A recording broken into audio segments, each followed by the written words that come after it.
é o professor Gustavo Choro Guimarães, que vai fazer a exposição das fronteiras Povo Puri, ou Puri, Serra da Mantiqueira e Decolonialidade, proposta para professores que cumprem a Lei Federal número 11.645, lá em 2001.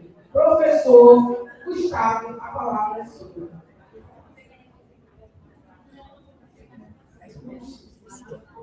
Boa tarde. Como foi dito, sou o Gustavo, sou da cidade de Varginha, no sul do estado de Minas Gerais. E não é difícil ver que sou de Minas, Lavareta, Trembão, Mato Verde. E com muita alegria, venho apresentar aqui uma parte da minha pesquisa de doutorado.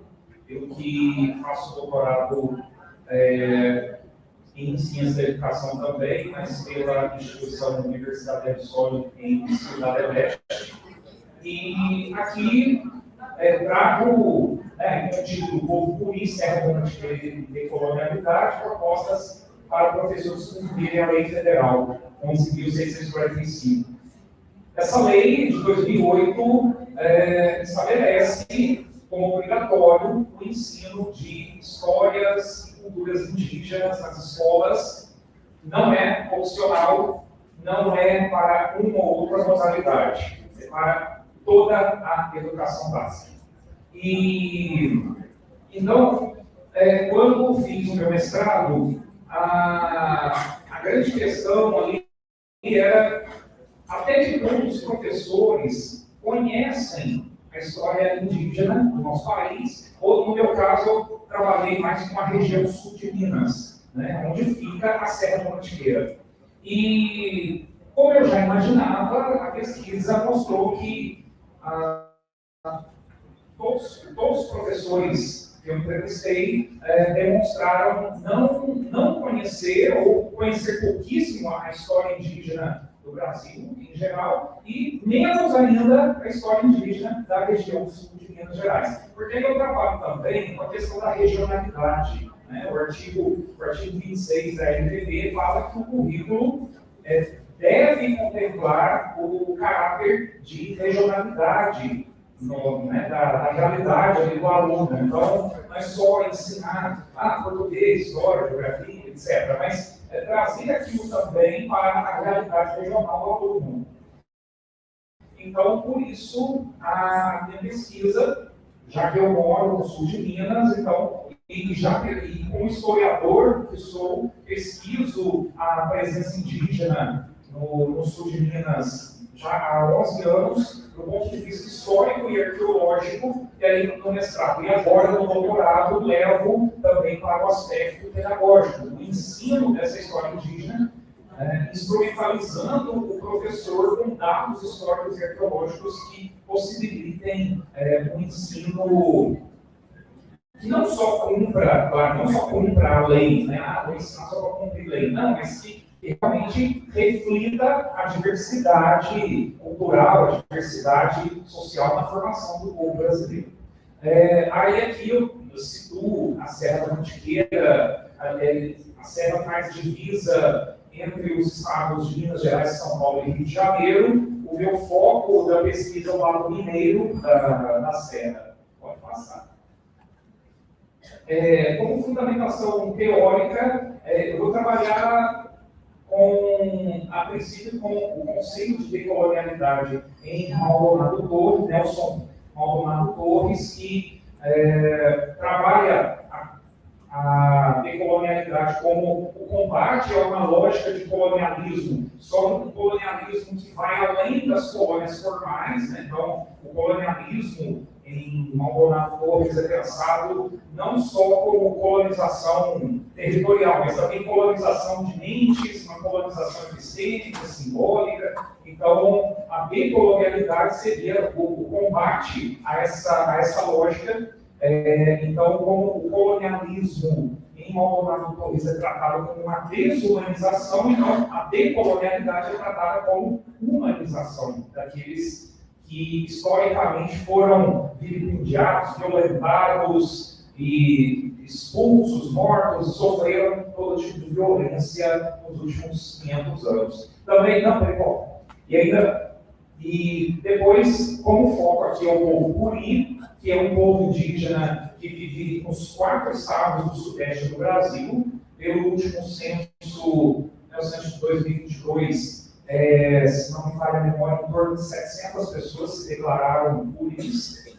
E aí trabalho também com Andrei Cordeiro Ferreira e o Centro de Memória do Povo Curi e a Melissa Ferreira Ramos, que em suas produções vão trazer características históricas, sociais, culturais do povo Curi. Cláudio Moreira Bento também vai tratar do povo Curi nas suas abordagens, e aquele Gustavo Schwartz Guimarães ali, que por coincidência sou eu.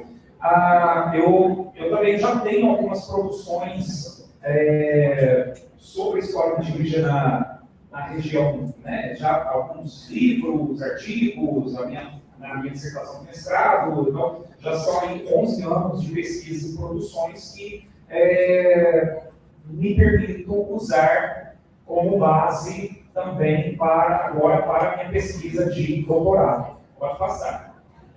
Aí já expliquei, né, a noção em Maldonado Torres. A colonialidade é uma lógica global de desumanização que é capaz de existir até mesmo na ausência de colônias formais, e a decolonialidade é essa luta contra a lógica colonial e seus efeitos materiais, extremos e simbólicos. Pode passar. E aqui, no caso, eu penso de uma forma muito prática. Claro que a gente temos que nos instrumentalizar com a teoria, né? Inclusive, é o que faço como pesquisador na área de história indígena desde 2014, 15, aliás, desde 2015, que oferecer também, através das produções acadêmicas, um corpo de informações históricas, arqueológicas, sobre a presença indígena na região sul de Minas, mas aqui eu trabalho de uma forma muito prática. Então, como pegar, né, os professores,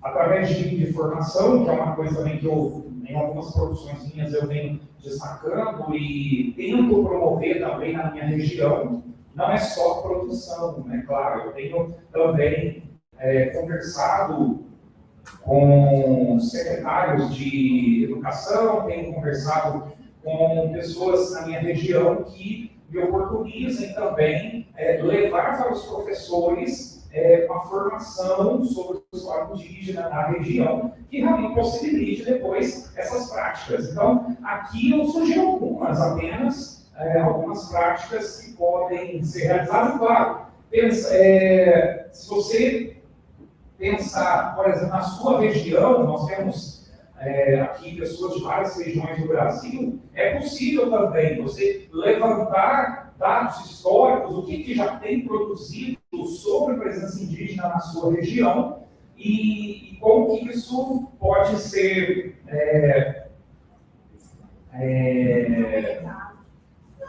ofertado nas escolas, isso, socializado ali também, para que os alunos possam crescer já com uma nova visão, uma visão que não seja preconceituosa, uma visão que não seja excludente. Então, aqui, já para encaminhar os finalmente, uma leitura comparativa de fontes, então, trabalhar com as fontes históricas, com seus vários pontos de vista, também incentivar os alunos a pesquisar. Aqui, no caso, a pesquisa sobre o povo Curi, mas lá na sua região, na sua realidade, incentivar os seus alunos a pesquisar sobre os povos indígenas de sua região. Pode passar. As atividades artísticas sempre numa perspectiva decolonial, ou seja, vou fazer uma atividade artística, então, uma produção sobre cultura indígena, aí faz 2 risquinhos coloridos ali, põe umas figuras geométricas aleatórias, estou trabalhando com cultura indígena. Não, põe os alunos para pesquisar, por exemplo, quem são os grafismos daquele povo da sua região. Ou então, o povo é do grupo Macro-G, é do grupo Tupi, é Guarani. Então, quais são os grafismos comuns nas culturas desses povos? Então, vamos produzir algo que dê ouvidos a esses povos. Dar voz, não, nós não falamos por eles, nós falamos junto com eles. Nós os ouvimos. Então, fazer atividades que realmente deem ouvidos a essas culturas. Isso também já é um trabalho em perspectiva decolonial. Humanizar aqueles que já foram desumanizados. Mesmo que seja um desenho, tá? Mas eu estou sendo fiel e refletindo aquilo que eu pesquisei, não estou fazendo uma coisa aleatória que estereotipa os grupos indígenas do Brasil. E também a pesquisa audiovisual, que eu coloco algumas sugestões possíveis de serem encontradas na internet. Pode passar. Aí aqui só coloquei um exemplo, né, de algumas produções que podem ser encontradas na internet. Pode passar.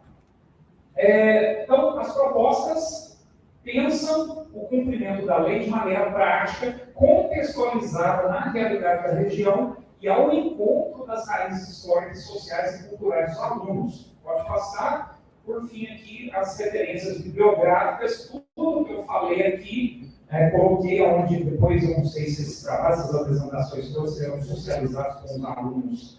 Então, aí aqui, é possível, tudo que eu falei, aonde encontrar, está ali, fácil. E agradeço. Muito obrigado. É uma apresentação, muito obrigada.